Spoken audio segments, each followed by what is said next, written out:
За яг олон улс гэдгийг хэдэн орноор хэмжлээс хамаарна тийм ээ. Нэг хоёр оронд бол иймэрхүү жишг байхыг үгүйсэхгүй. Гэхдээ ойр хөршүүд болон одоо бидний хэлдгээр дэлхийн хөгжилтэй гэх орнуудад бол ер нь бол засгийн бүх эрх мэдэл ард түмний гарт боловч ард түмэн намаар дамжуулж төрөө тийм ээ бүрдүүлээд одоо ялсан нам нь засгаа өдөрт явдаг юм жишгтэй. Хоёрдугаарт нь та бүхэн мэдж байгаа Монгол улсын үндсэн хуулийн дээр намын гишүүн байхыг хориглодог хоёрхан заалт байдаг. Нэг нь бол Монгол улсын ерөнхийлөгч нь бүх ард түмний илч гэж байгаа байхгүй, бүх ард түмнийг одоо бэлэг тэмдэг гэж байгаа шүү дээ тийм ээ. Энэ утгаараа бол ард түмнийг төлөөлнө гэдэг утгаараа бол аль нэг нам тийм үү, аль нэг улс төрийн хүчнийг хамааралтай байж болохгүй гэж. Хоёрдугаарт нь төрийн албан агч гэж байна. Төрийн албан агчийн зарим эрхийг хуулиар хязгаарлаж болно гэсэн хуультай.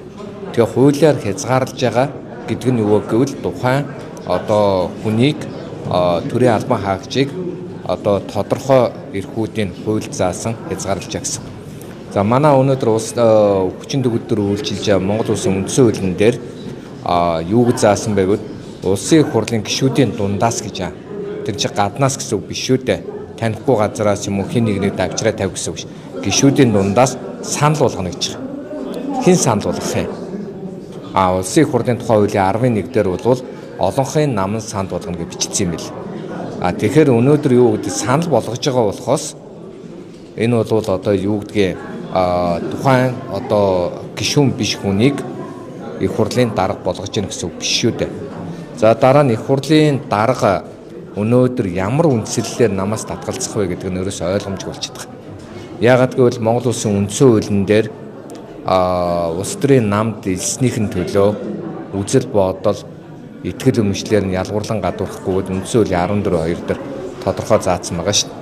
Тэгэхээр үндсэн хуулийн тэр 14-ийн 2 заасан тэр эрхийг хязгаарлах түрүүний хэлдгээр тийм хоёрхан үндслээр л хязгаарлаж байна. Нэг нь төрийн албан хаагч, нөгөөх нь бол Монгол улсын ерөнхийлөгч үндсэн хуулийн дээр заасан. Тэгэхээр үндсэн хуульд нийцүүлэн бусад хуулийг хийнэ. Гэхдээ ер нь бол энэ улсын хурлын тухай хууль гэдэг одоо нөгөө бушуу туйлаа боргондоо баастай гэдэг шиг яаран сандран баталсан энэ хууль бол асар олон буруу залтууд бах орсон.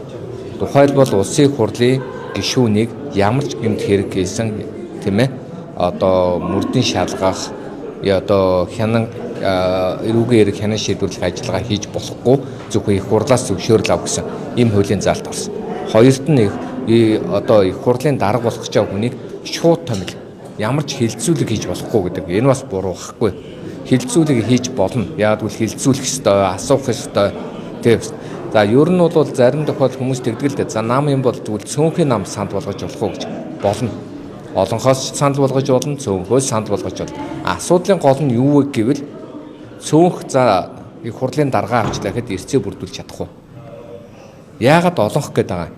Энд чинь хамтраад олонх бол эсвэл дангаараа олонх бол гэдэг чинь 64-өөс дээшээ суудлаа бол одоо юу 64-өөс дээш суудалт их хурлд суувал энэ нөгөө эрцийг 100 одоо бүрэн бүрдүүлж байгаа байхгүй. Тодорхой одоо хуулийн заасан эрцээ бүрдүүлж байгаа гэсэн. Хууль батлагдах эрх нь үүсэж гэнэ гэсэн. Тэгэхээр ийм одоо чухал зүйл дээр нэг юу талаас нь хараад байгаа юм л да, нэг жижиг юмлмыг одоо ингээд одоо ард түмний хилцүүлэг болгоол том асуудал болгоол ингээд яваад байгаа юм шиг надад санагдав. За би зүгээр хувь хүний хувьд яг одоо хүн ярмааргүй байна. Гэхдээ би өөрөө хуульч хүн. Хуульчийг хулгайч нар ашиглавал хутга болдог. Хуульч нарыг шудраг хүмүүс ашиглавал ил бамбаа болдог гэж. Одоо манай энэ хөөрхий би бол их хурлын гишүүн биш учраас зөрөгтэй хэлж л да. Яг л одоо манай Тэмүүжингийн санаачилс маш олон хууль Монгол улсад гай авчирдаг байхгүй. Монгол улсын одоо тэр бүрэн өртөн байдал тусгаар төвхөнд асрах гай авчирдаг. За би 3 жишээ хэлье.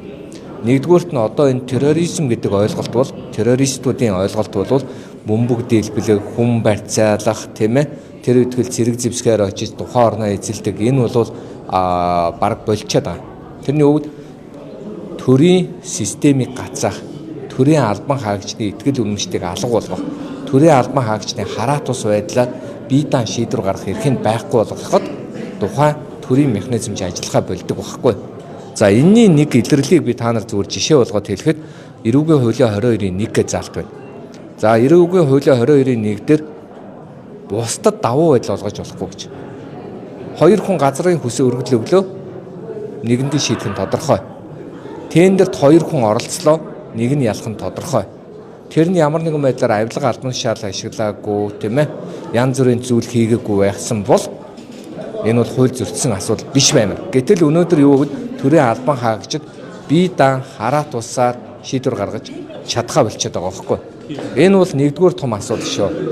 За би хоёрт нь бас нэг одоо энэ террорист гэх нь айшаа одоо нийгмийг өнөөдөр гацаас нэг зүйл нь манайх чинь хятад Орос гэд 2 их гүрний дунд суужаа. Тийм үү? Тэгэхээр энэ 2 их гүрний дунд одоо юу гэдэг нь дөрвөсөд гэж ойлголт байхгүй ч гэсэн 40-50 мянган хүн алхаад ирэхийг үүсэхгүй. Тэгвэл энэтэй хэн очиж тэрийг зогсоох вэ? Цагдаа юу? Дэлхийн бүх улсад дотоодын цэрэг гэж байдаг. Тийм үү? Гэтэл энэ дотоодын цэрэгийг байхгүй болгочихсон. Энэ дотоодын цэрэгийг байхгүй болгосноос болоод өнөөдөр Монгол улс юу гэвэл хэрв ямар нэгэн хилийн зөрчилдөөн гарвал цэрэг хөдлөх хэмжээнд очих. Ийм асуудал бас тулгархыг үгүйсэхгүй. Ийм ноцтой зүйлүүдийг жишээлбэл хийж ирсэн. За гуравт нь одоо маш одоо эвгүй хууль нь бас дахиад хэлэхэд хар тамхины заалтуудыг ерөөсөө асар хөнгөлс